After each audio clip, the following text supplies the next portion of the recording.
Hello students, मैं doctor Alka Goyal, सह आचार्य राजनीति विज्ञान, रामेश्वरी देवी राजकीय कन्या महाविद्यालय भरतपुर, राजस्थान से। आज के वीडियो में आपका स्वागत है। स्टूडेंट्स, मैं आपको पढ़ा रही हूँ BA part second political science का पेपर प्रमुख राज्य व्यवस्थाएँ, और इसका ये जो फर्स्ट पेपर है इसमें मैं आपको पढ़ा रही हूँ ब्रिटेन का संविधान। स्टूडेंट, मैंने ब्रिटेन के संविधान के 2-3 लेक्चर आपको दिए हैं और उसमें मैंने आपको बताया कि जो ब्रिटेन का संविधान है वो विकसित संविधान है, उसकी विशेषताएं, उसके स्रोत, उसकी विकास इत्यादि मैंने आपको सारा विस्तार से पढ़ाया है। आज मैं आपको पढ़ा रही हूँ इसका जो संविधान का मुख्य स्रोत है वो अभिसमय और परंपरा। स्टूडेंट्स, जैसे कि भारत, रूस या अमेरिका, इन सब देशों का संविधान है एक समय विशेष पर निर्मित हुआ है, उस प्रकार से ब्रिटेन का संविधान एक समय विशेष पर निर्मित नहीं हुआ है, अपितु इसका धीरे धीरे विकास हुआ है। और ये जो संविधान हम आज इसको एक लोकतांत्रिक रूप में देखते हैं, इसको एक संसदीय शासन के रूप में देखते हैं, ये जो राजतंत्र से धीरे धीरे होता हुआ आज ये लोकतंत्र की यात्रा इसने की है, ये सब अभिसमय और परंपराओं का ही परिणाम है। तो जो अभिसमय परंपराएं, सबसे पहले हम स्टूडेंट्स इनकी परिभाषा देखते हैं।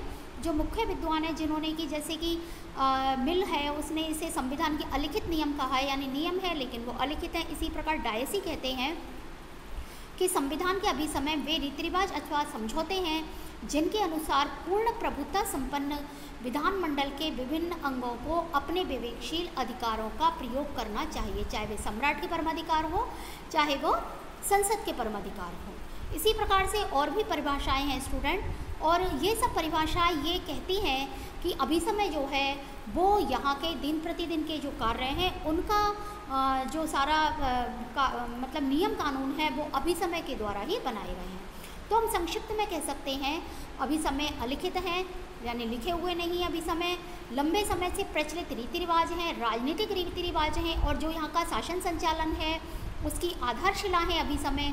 और लेकिन इतना आधारशिला होते हुए भी इनको कानून के द्वारा मान्यता प्राप्त नहीं है। स्टूडेंट्स, अब हम पढ़ेंगे कि अभिसमय कौन कौन से हैं, इनका वर्गीकरण करना।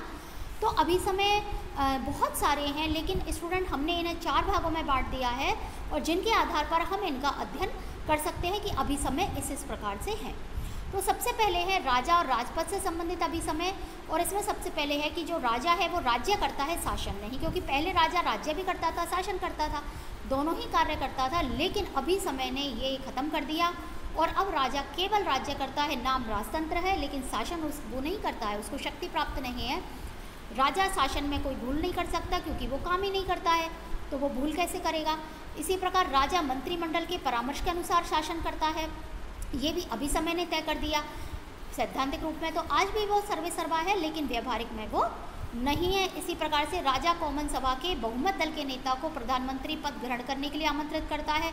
देखिए स्टूडेंट्स, इतना महत्वपूर्ण अभिसमय, ये भी एक परंपरा और अभिसमय इसके द्वारा आया है कि एक जनता के द्वारा चुनी हुई सभा जो है उसका नेता ही सर्वे सर्वा होता है, ये निश्चित किया गया।